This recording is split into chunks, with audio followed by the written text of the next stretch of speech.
آج ہم چین کو دیکھتے ہیں تو یہ ایک ترقی یافتہ، طاقتور اور جدید دنیا کی سب سے بڑی معیشتوں میں سے ایک ہے۔ لیکن اس عظیم قوم کی ابتدائی جڑیں کہاں سے شروع ہوئی؟ کیا آپ جانتے ہیں کہ شانگ ڈائنیسٹی چین کے قدیم ترین شاہی خاندانوں میں سے ایک ہے؟ اس کی ابتدا کیسے ہوئی اور اس کا پہلا حکمران کون تھا؟ اور ہمیں اس سب کا علم کیسے ہوا؟ یہ سب کچھ ہمیں ہڈیوں پر لکھی گئی تحریروں سے معلوم ہوا۔ جی ہاں، شانگ خاندان کی قدیم ترین تحریریں ہمیں جانوروں کی ہڈیوں اور کچھوے کے خول پر کندہ ملی، جنہیں اوریکل بونز کہا جاتا ہے۔ یہ قدیم چینی پجاری مستقبل کی پیشگوئی کے لیے استعمال کرتے تھے۔ وہ ان ہڈیوں پر سوال لکھتے، پھر انہیں آگ پر گرم کرتے اور جو دراڑیں بنتی ان کی بنا پر قسمت کے فیصلے کیے جاتے۔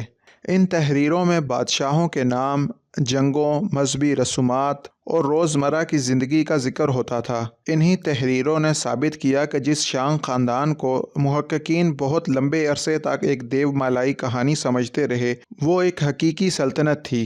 یہ سلطنت 1600 قبل مسیح سے 1046 قبل مسیح تک قائم رہی اور شمالی چین میں یلو ریور کے کنارے آباد تھی۔ شانگ بادشاہت کی بنیاد رکھنے والے اولین حکمرانوں میں سے ایک چینگ ٹانگ تھا، جس نے مقامی قبائل کو متحد کر کے ایک طاقتور ریاست قائم کی۔ اس سلطنت کا دارالحکومت ابتدا میں مختلف جگہوں پر منتقل ہوتا رہا، لیکن آخر میں ین نامی شہر یا شینگ نامی شہر کو مستقل طور پر دارالحکومت بنا دیا گیا، جو آج کے ہینان صوبے میں واقع ہے۔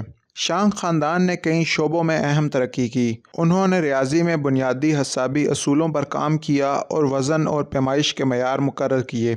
ان کے دور میں شمسی کیلنڈر متعارف کرایا گیا، جس میں 365 دن شامل تھے، اور فصلوں کے حساب سے سال کے مہینے ترتیب دیے گئے۔ شانگ کاریگروں نے کانسی کے ہتھیار اور برتن بنانے میں مہارت حاصل کی، جو اس وقت کے سب سے جدید ترین آلات تھے۔ انہوں نے قدیم چینی تحریری نظام کی بنیاد رکھی، جس کے نمونے اوریکل بونز پر پائے جاتے ہیں، جو چین کی اولین تحریری زبان کی نشاندہی کرتے ہیں۔ شانگ سلطنت میں بادشاہ کو نہ صرف ایک حکمران بلکہ خدائی شخصیت سمجھا جاتا تھا۔ سلطنت کے دارالحکومت میں بڑے بڑے شاہی محلات اور سیاسی اور مذہبی مقامات بنائے گئے، جہاں دربار لگتے اور اہم فیصلے کیے جاتے تھے۔ شانگ حکمران ایک مضبوط مرکزی حکومت چلاتے تھے، جہاں مختلف وزراء اور درباری اہلکار سلطنت کو چلانے میں مدد دیتے تھے۔ ان کے دارالحکومت میں بڑی تعداد میں کاریگر، جنگجو اور تاجر بستے تھے، جو سلطنت کی ترقی میں اہم کردار ادا کرتے تھے۔ شانگ سلطنت کی معیشت زراعت، تجارت اور دستکاری پر منحصر تھی۔ اس دور میں کانسی کا استعمال اپنے عروج پر تھا اور شانگ کاریگر انتہائی خوبصورت برتن، ہتھیار اور زیورات بناتے تھے۔ یہاں کے کاریگر کانسی کے ہتھیاروں، جنگی رتھوں اور مجسموں کے ماہر تھے۔ شانگ سلطنت میں کپڑے بننے اور ریشمی مصنوعات کی صنعت بھی قائم تھی، جو کہ تجارت کا ایک بڑا حصہ تھا۔ روزمرہ کی زندگی میں زیادہ تر لوگ کسان تھے، جو چاول، گندم اور دیگر اجناس اگاتے تھے۔ شانگ سلطنت میں کئی مشہور شہر آباد تھے، جن میں سب سے اہم ین یا شانگ نامی دارالحکومت تھا۔ اس کے علاوہ ایک اور مشہور شہر بھی تھا، جسے زینگزو کہا جاتا تھا۔ اس شہر میں ایک قدیم دیوار دریافت ہوئی ہے، جو شانگ بادشاہوں نے اپنی سلطنت کے دفاع کے لیے بنوائی تھی۔ یہ دیوار 8 میٹر اونچی اور 20 میٹر چوڑی ہے۔ شانگ بادشاہت کے دوران کئی قلعے اور دفاعی دیواریں بنوائی گئی تھی، تاکہ دشمنوں سے محفوظ رہا جا سکے۔ جب آثار قدیمہ کے ماہرین نے شانگ سلطنت کے کھنڈرات کی کھدائی کی، تو وہاں سے ہزاروں برتن، کانسی کے ہتھیار اور کئی شاہی مقبرے دریافت ہوئے۔ ان نوادرات نے ثابت کیا کہ شانگ سلطنت نہایت ترقی یافتہ اور منظم تھی۔ یہ دریافتیں ہمیں اس سلطنت کی طاقت، معاشرتی تربیت اور شاہانہ طرز زندگی کے بارے میں معلومات فراہم کرتی ہیں۔ شانگ بادشاہت کے دور میں ایک اہم شخصیت لیڈی ہاؤ تھی، جو بادشاہ وو ڈنگ کی ملکہ تھی۔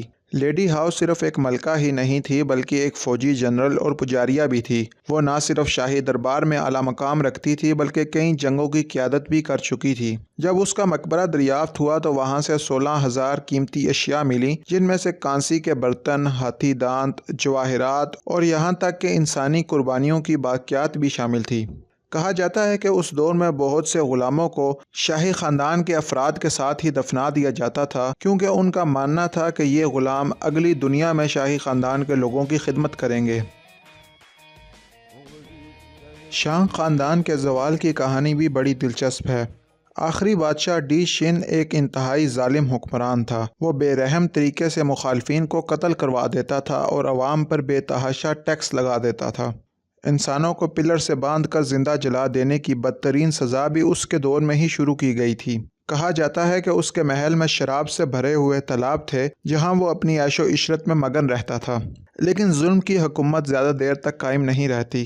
1046 قبل مسیح میں زاؤ خاندان نے شانگ سلطنت پر حملہ کر دیا۔ دی شن نے اپنی فوج میں 2 لاکھ غلاموں کو شامل کیا، لیکن ان میں سے کچھ میدان جنگ میں لڑنے کی بجائے فرار ہو گئے اور کچھ زاؤ خاندان کے ساتھ مل کر اپنے ہی بادشاہ کے خلاف کھڑے ہو گئے۔ شانگ فوج کو بری طرح شکست ہوئی اور آخر میں دی شن نے خود کو اپنے شاہی محل میں آگ لگا کر ہلاک کر لیا۔ یوں شانگ خاندان کا خاتمہ ہو گیا اور زاؤ خاندان نے چین پر حکومت سنبھال لی۔ شانگ سلطنت تقریباً 550 سال تک قائم رہی اور اس دوران چین کو ایک نئی تہذیب، ایک نیا نظام حکومت اور ایک منظم معاشرہ دیا۔